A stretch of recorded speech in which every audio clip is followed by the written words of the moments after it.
Good morning. I'm Cindy Atwood, and I'm here to do some storytelling with you at a very special time of year because it's beginning to look a lot like Christmas.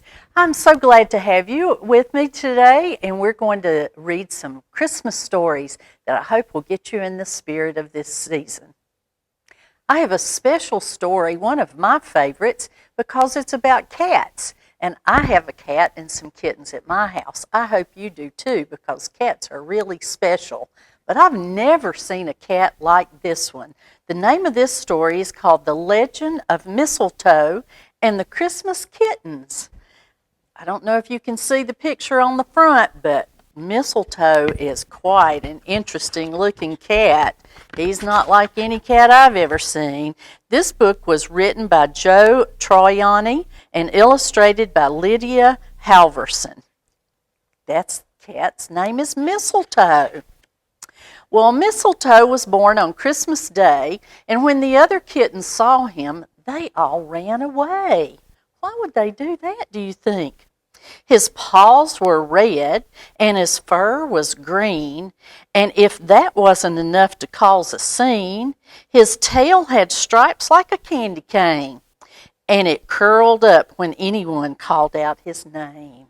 Look at sweet Mistletoe, the kitty.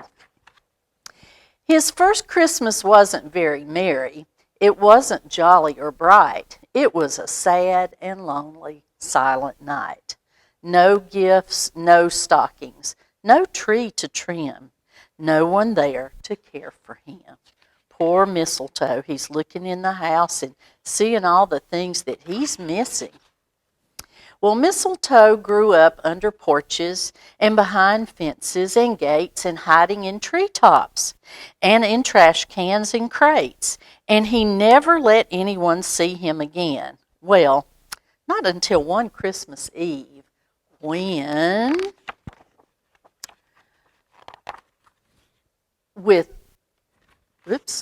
I've turned 2 pages. Let me back up here. He found 3 little kittens lost in the snow. They were cold and afraid with no place to go. Mistletoe knew what it felt like to be lost and alone. He knew these kittens needed a home. A place they'd be happy, a place they'd be hugged, a place they'd be cared for, a place he would have loved. Then Mistletoe saw something in the meadow below, a bright white light, a warm, wonderful glow. He knew right away that's where they should go. So, with the kittens on his back, Mistletoe marched through the light, toward the light. He marched through the snow and the sleet that night. He marched and he marched and he marched till his paws were sore. Then he thought about the kittens and he marched some more. The light led them to a farmhouse where Mistletoe could see. The glow was a star atop a big Christmas tree. He hopped on the rooftop, then quietly as a mouse shimmied down the chimney and brought the kittens in the house. Look at this, he's going down the chimney just like Santa will. And when the last kitten was under the tree, Mistletoe saw a present for him and thought, is that really for me? He looked in the box. There was nothing inside. Nothing inside the box. He heard footsteps behind him. He had to hide. There's a tag on the box that says, "To Mistletoe, this is a gift for you because you truly believe it is better to give than it is to receive from Santa." What a sweet message. Mistletoe hopped in the box as the children rushed in. First they saw the kittens, and then they saw him. He thought the children would chase him away, but they didn't. They didn't. They wanted him to stay. Look how happy Mistletoe looks there. He's almost smiling. They hugged him and they kissed him and they shouted, "You're the best Christmas present under the tree." Look at the kittens all playing on the packages. Oh my goodness, how happy Mistletoe is. And when the kittens saw Mistletoe, they began running around and playing with everything they found on the ground. They wrestled with ribbons. They pounced on the bows. They hopped in the big empty box and started to doze. Mistletoe looked at the kittens in that box by the tree and realized his gift was really a family. No more nights being hungry with no place to go. No more sleeping outside in the cold and in the snow. No more wandering. No more wondering. No more having to roam. Mistletoe's found a home, hasn't he? Because Mistletoe and the kittens finally had a family and a place that they called home. Look at them all curled up in front of the fire, but taking a good warm snooze. And that's the story of Mistletoe and the Christmas kittens. Well, now, if we've read about kittens, we must read about mice because, cats like to chase mice. So I thought the next story we should do is called Two Christmas Mice. Two Christmas mice. Look at them here. Now, these aren't like house mice. These are mice that live out in a field. This story was written by Corinne Demas and illustrated by Stephanie Roth. Let's look here. These mice live out in hayfield. Here's a big tree. Right here's the opening of one of the mouse's house. Right here's the opening of the other mouse's house. That's the two Christmas mice. Well, they have quite an adventure this particular Christmas. So let's look and listen. It was the morning before Christmas. Anna Mouse, and that's this one right here, Anna Mouse, who lived in the hayfield south of the big maple tree, was sitting up her Christmas tree in her parlor. A parlor is like a fancy living room. That's what a parlor is.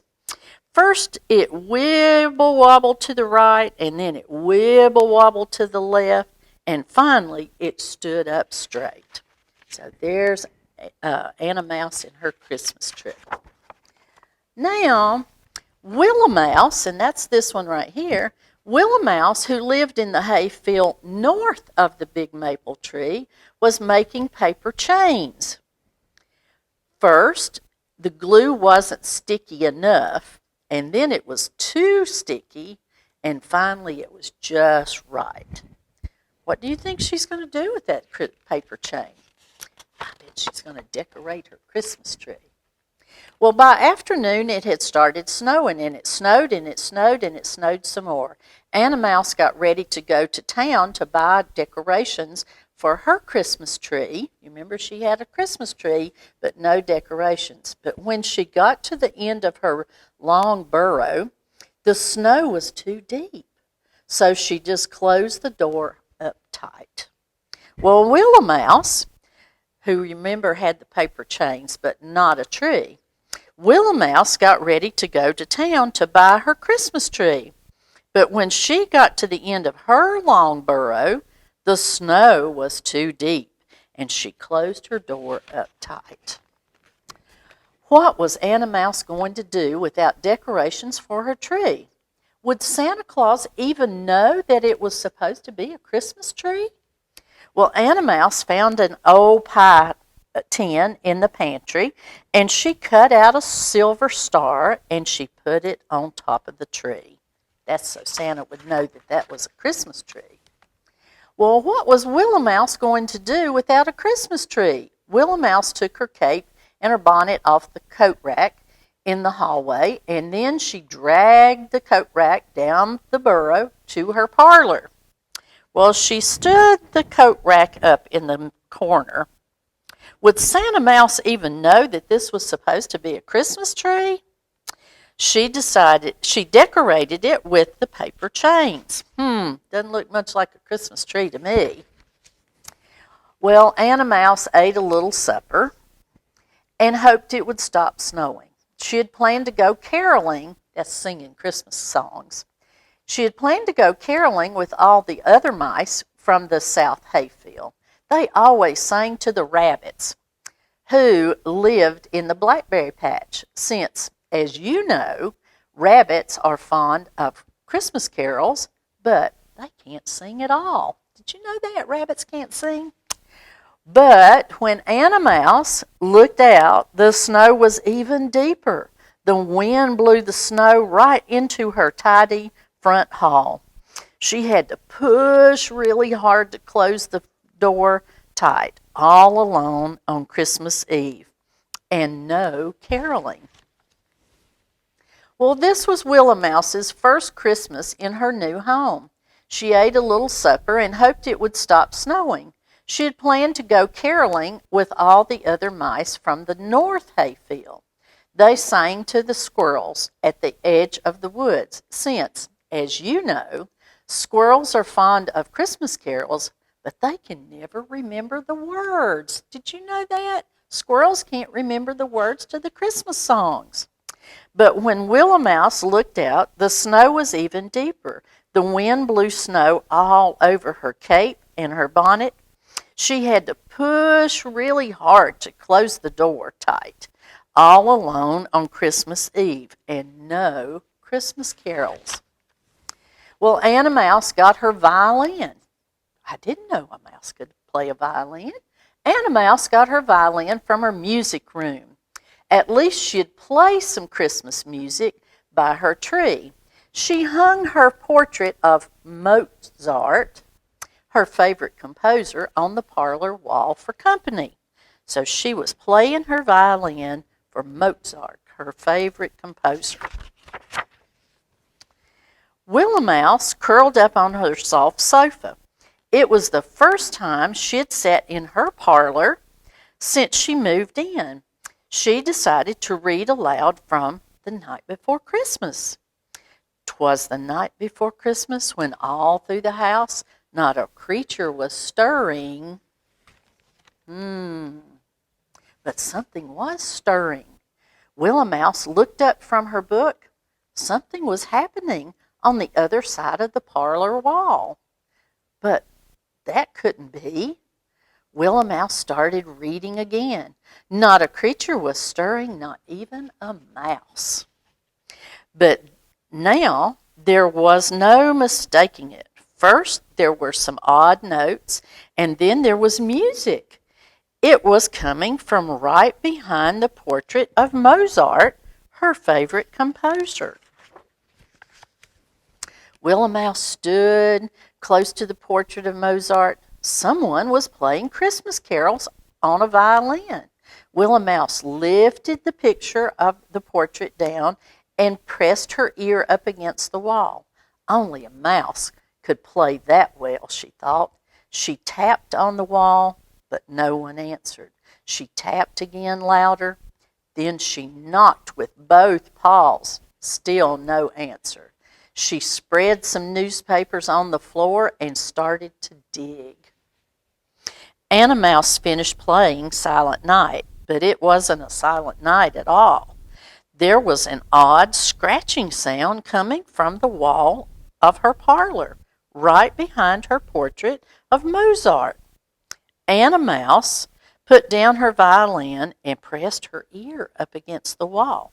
It sounded like digging. Oh, my goodness. Well, Anna Mouse lifted the portrait of Mozart off the wall, and there was a hole in the wall. And peeking through the hole was a friendly mouse face. It was Willow Mouse. Now, although the front doors of Anna Mouse's burrow and Willow Mouse's burrow were far apart in different hayfields, their parlors were actually close together. So Anna Mouse and Willow Mouse were neighbors, but they had never even seen each other. "A new friend for Christmas," cried Willow Mouse. "Let's take down the whole wall," cried Anna Mouse, and so they did. Soon they had one big parlor with 2 fireplaces. They swept up the mess and put Anna Mouse's tree in the center of the room. They strung it with Willow Mouse's beautiful paper chains. The tree looked so pretty. Oh, look at them. They're so happy. They're dancing around. Their stockings are hung by the chimney. Here's her violin. Ooh, but they had a new friend. Anna Mouse and Willow Mouse stayed up late dancing around the tree and singing carols. Fa la la la la.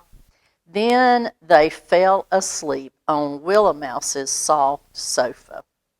And just in time, for Santa Mouse had arrived.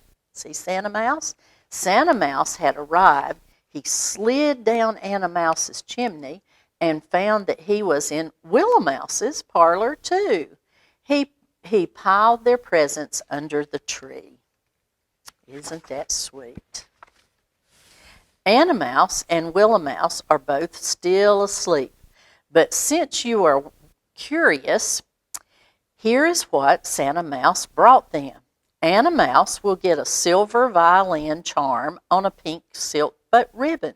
Willow Mouse will get a pink diary with a purple plumed pen. And inside the big box with both their names on it will be a china tea set for two. They will have a wonderful Christmas. Thank you so much for being with us today and enjoying my stories about the Christmas cat, Mistletoe, and 2 Christmas mice.